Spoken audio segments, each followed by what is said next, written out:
तो आज बात करते हैं एक ऐसे इंसान की जिनकी आवाज और विचारों ने न सिर्फ दुनिया का भारत को देखने का नजरिया बदला, बल्कि खुद भारत का अपने आप को देखने का नजरिया भी हमेशा हमेशा के लिए बदल दिया। चलिए उस सन्यासी की यात्रा को समझते हैं जिसने एक सोए हुए राष्ट्र को जगाया। और देखिए, उनकी कहानी को समझने के लिए सबसे पहले चलते हैं 1893 के अमेरिका में। वहां के एक बड़े अखबार न्यूयॉर्क हेराल्ड ने उनके बारे में ये लिखा था। इन शब्दों से ही अंदाजा लग जाता है कि पश्चिम पर उनका असर कितना गहरा और तुरंत हुआ था। तो जरा उस दिन को महसूस करते हैं। 11 सितंबर 1893 शिकागो में विश्व धर्म संसद का मंच सजा है। दुनिया भर के बड़े बड़े धार्मिक गुरु मौजूद हैं और उन सब के बीच एक युवा अनजान सा भारतीय सन्यासी जिसे उस पल कोई नहीं जानता था। थोड़ी घबराहट तो थी ही। उन्होंने बोलना शुरू किया और उनके पहले शब्द थे sisters and brothers of America. बस यही शब्द थे और ये सुनते ही पूरा हॉल, जहां हजारों लोग बैठे थे, पूरे 2 मिनट तक खड़े होकर तालियां बजाता रहा। ये कोई औपचारिक भाषण नहीं था, ये तो सीधा दिल से निकला हुआ एक जुड़ाव था। तो सवाल यही है कि आखिर थे कौन ये?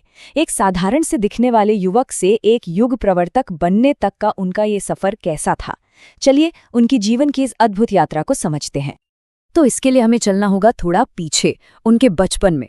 उनका नाम था नरेंद्र नाथ दत्त और उनका जन्म एक ऐसे घर में हुआ था जहां परंपरा और आधुनिकता दोनों का एक अनोखा संगम था। देखिए, नरेंद्र का पालन पोषण 2 बिल्कुल अलग अलग दुनियाओं के बीच हुआ। एक तरफ थे उनके पिता, जो एक जाने माने वकील थे। वो नरेंद्र को पश्चिमी दर्शन और तर्क की बातें सिखाते। तो वहीं दूसरी तरफ थी उनकी माँ, भुवनेश्वरी देवी। वो बहुत ही धार्मिक थीं और नरेंद्र को रामायण महाभारत की कहानियां सुनाती, उन्हें भक्ति का मार्ग दिखाती। इन्हीं दोनों प्रभावों ने मिलकर नरेंद्र के असाधारण व्यक्तित्व को गढ़ा। और बचपन से ही ना उनके मन में एक सवाल था, एक ऐसी बेचैनी थी जो उन्हें चैन से बैठने नहीं देती थी। वो हर बड़े विद्वान से, हर साधु संत से बस एक ही सवाल पूछते, क्या आपने ईश्वर को देखा है? पर उन्हें कहीं से भी कोई संतोषजनक जवाब नहीं मिला। और फिर उनकी ये तलाश, ये बेचैनी आखिरकार उन्हें दक्षिणेश्वर के काली मंदिर तक ले आई। वहां उनकी मुलाकात हुई रामकृष्ण परमहंस से। पहली नज़र में वो बिल्कुल एक साधारण पुजारी लगते थे।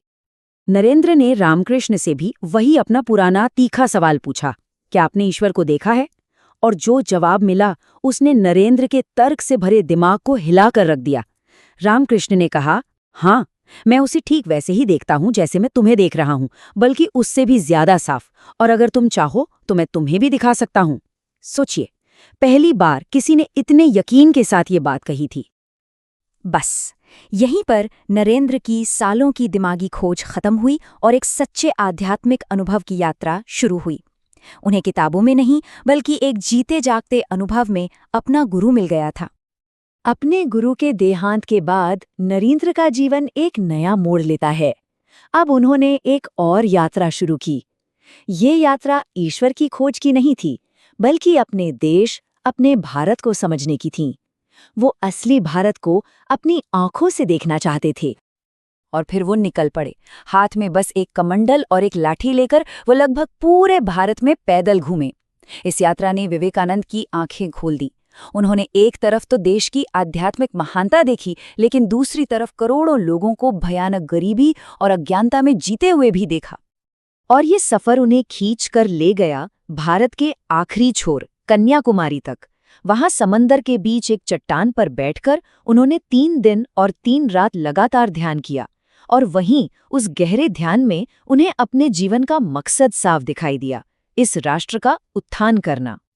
तो इस मकसद को पूरा करने के लिए उन्हें एक आवाज चाहिए थी, एक मंच चाहिए था। और इसी के लिए वो दुनिया के उस मंच पर पहुंचे।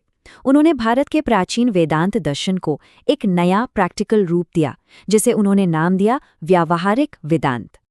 अब ये व्यावहारिक वेदांत था क्या? देखिए, उन्होंने वेदांत के जो बड़े बड़े मुश्किल सिद्धांत थे ना, उनको आम जिंदगी के लिए, रोजमर्रा की जिंदगी के लिए बना दिया। इसका सार बस इतना था कि हर इंसान के अंदर ईश्वर का अंश है, हर आत्मा में अनंत शक्ति और पवित्रता पहले से ही मौजूद है। और इसे जीने का रास्ता भी बताया, सिर्फ 3 आसान से स्टेप्स में। पहला, अपने अंदर की उस शक्ति को जगाओ, खुद पर विश्वास करो। दूसरा, वही ईश्वरीय शक्ति दूसरों में भी देखो, चाहे वो कोई भी हो, किसी भी जाति या धर्म का हो। और तीसरा, जब सब में वही ईश्वर है तो दूसरों की सेवा करो।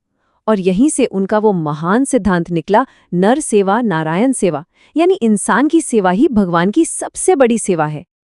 तो जब वो पश्चिम से भारत लौटे तो अब सिर्फ विचार नहीं थे, अब उन विचारों को हकीकत में बदलने का वक्त था।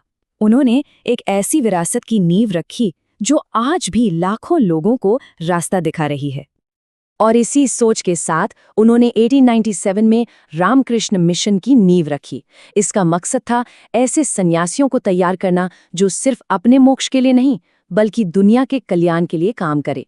मिशन ने जाति पाति के भेदभावों को मिटाकर शिक्षा, स्वास्थ्य और आपदा के समय लोगों की सेवा का काम शुरू किया, जो उस दौर में एक बहुत बड़ी सामाजिक क्रांति थी।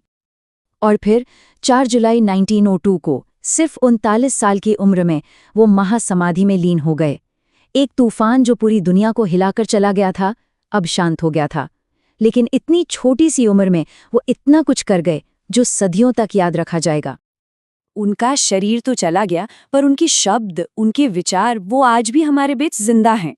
उनका ये संदेश, उठो, जागो और तब तक मत रुको जब तक लक्ष्य की प्राप्ति न हो जाए, ये सिर्फ एक नारा नहीं था। ये एक ऐसी चिंगारी थी जिसने भारत के सोए हुए आत्मविश्वास को जगाया और आने वाले स्वतंत्रता संग्राम की नींव रखी।